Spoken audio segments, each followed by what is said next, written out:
but starting on FD, no platform, so the traps won't be as potent for either of them. But right now, Joe starting off early in this game 1. Getting some early damage with the side B into, I believe, 2 up airs that was. And look at that, still keeping going. And a spring after the setup from Joe. Beautiful right there. Not able to get anything after, but 72 unanswered percent, 81. Seagull Joe is on a rampage right now, 89%. Parappa finally managing to get a hit. It was only 2, and 32 is a lot. Now it is 42, though. Parappa definitely has some fight left, but wow, Joe came out the gate running.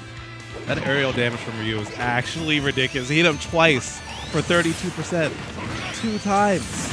Pay to play, baby. Pay to play. Oh, my God. And now, actually, one more aerial and Joe could die to an up tilt Shoryuken. I'm not even kidding. One more aerial could do it. Definitely correct, but he's going to have to get back first. Seagull just setting up the edge guard, drops the spring, connects with it. A good tech by Joe. A beautiful up B by Parappa. At 158, already at max rage, though. Seagull Joe almost put on notice. I still think he needs to get hit one more time, but a Ryu with max rage is such a scary foe. Yeah, especially when he's able to focus through your back airs just like that. But Lightning doesn't strike twice. He gets through one of them very well, but the second one finding its mark. That hitbox is so active. Doesn't follow the drift though. The down air might have been able to do it. And Joe is looking great right now, putting out the multi-hits, making sure focus is not going to deter him from what he's trying to do right now. Parappa just not having an answer. At 54% already, in jeopardy of getting lapped. Finally does get a dash attack though.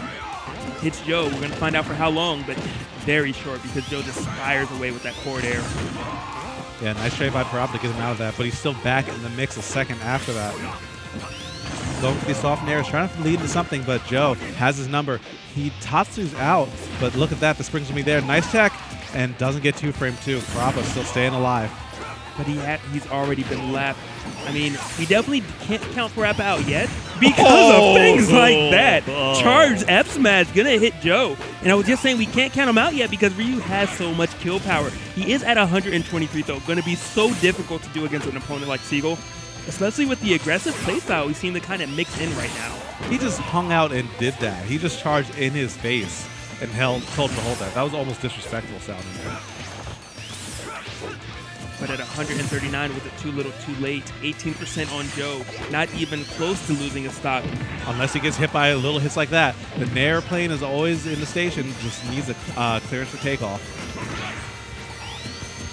52%. This is looking kind of dicey for Joe, actually, even though he has a very solid lead.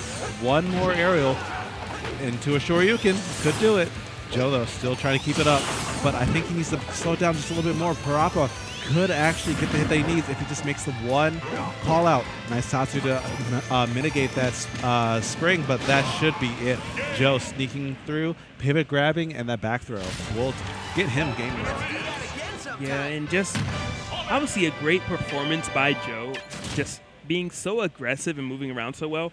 But that movement is really what I think came into play and won him that round. You know, even at the end right there, he positioned himself for that back throw, kind of knowing what Parappa was going for, because clearly at that percent it was going to be an aerial. That's essentially been the entire approach of Parappa, barring maybe the forward smash kill he got. So Joe recognizing that, saying, well, with your drift, you're going to land right here. I'll be there. Catch, back throw. Let's go game number 2. Yeah, and let's go indeed. Let's go Larry. Surprising, but this is the character that he did win that monthly with a while back. So, you know, it's definitely doable. We saw his Bowser Jr. earlier, not quite up to snuff against a Bayonetta, but Sonic, very different story. If I'm not mistaken, Bowser Jr.'s side B actually beats Spin Dash? If the down B one probably, but the side B one's like that's just flat out invincible. So we'll find out in a bit, because I could have sworn that Joe said Bowser Jr. counters Sonic because he straight up beats it. We'll find out if it comes into play. I mean, he might not even get a chance to do it because Seagull is just playing so great right now. Spin dashes, spin cancels into grabs. It doesn't seem like the character is really the issue at the moment. Joe is just making all the right calls. Yeah, Joe's actually just outplaying Parappa in a lot of different ways. Parappa doing a solid job in a lot of the scenarios, but when it comes to killing, Joe knows what he needs to do while Parappa's just struggling a lot of the time. And that pivot grab, again, just punishing the landing of Parappa. Parappa trying to be sneaky, might lose his stock for it. Is he going to make it back? He does for the moment. Joe just firing away, back air after back air, up air after up air. it's clear that he knows his win condition and is just putting up such a barrage of attacks that his opponent just has no chance to breathe. But the moment they get that chance, though, they have to do something with it. Koopa's still there. Parappa solid stage control right now and just chucking it straight over there, canceling that spin dash charge. But, oh, that air dodge could have been very scary, but that back air was just what Joe was looking for either way. So whether it comes off an air dodge read or just another read after that, Joe will take it. Well, on the plus, you know, Parappa has Joe at 90%, doing actually better than his Ryu did, and we have a tied game right now. I was just going to say, Parappa slowly but surely is managing to bring it back. He slowed down the play a bit, and he's just kind of not trying to force an option. And that seems to be the difference at the moment, because Joe is just putting out so many buttons that holding forward is not the answer. And right now, Parappa's still holding forward, and that's why he's at 62%. If he slows it down, he still has some hope, but Joe making it almost impossible. 76 unanswered. As quick as Parappa tied it up is just as quick as Joe took the lead again. Sometimes I feel like Joe does that on purpose. Like, he just, like, perfectly, like, you know, starts thoroughly, is like, wait a minute. Let me just, you know, wear you down mentally even more so that if we have to play another game later, you know what happened.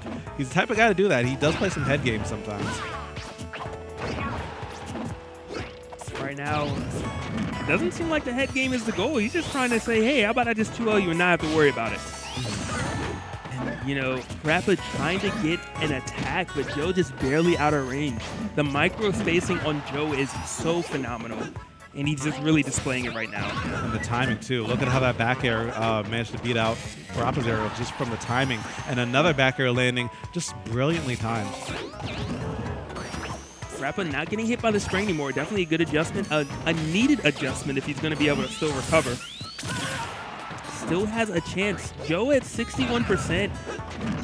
Bowser Jr. actually hits very hard if he can convert with a back air or a forward smash. I feel an up smash, too.